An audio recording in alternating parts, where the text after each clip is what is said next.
Flight 217 departed from Mumbai, India, bound for Tokyo, Japan. On board were 178 passengers and 8 crew members. The flight took off at 2:35 a.m. under a moonless sky. The air traffic controller recorded a standard ascent and green signals all the way. Everything seemed perfectly normal. Among the passengers was Dr. Anaya Sen, a neuroscientist. She was carrying a small briefcase containing experimental research data, classified, never meant to leave the country. 3 hours into the flight, while flying over the Bay of Bengal, something happened.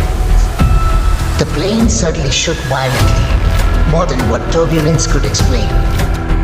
All communication systems cut off. The cockpit screens began flashing random coordinates, and the autopilot reactivated, despite being turned off. Captain Arjun Rawat and First Officer May Takahashi were unable to override it. The plane rerouted midair, but to where was the question? When they tried to connect to air traffic control, all they heard was static, followed by a voice whispering coordinates in an unknown language.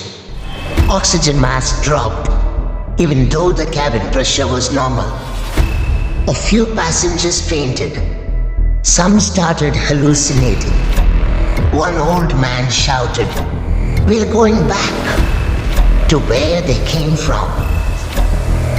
Dr. Anaya noticed that the symbols on her briefcase had changed and were glowing.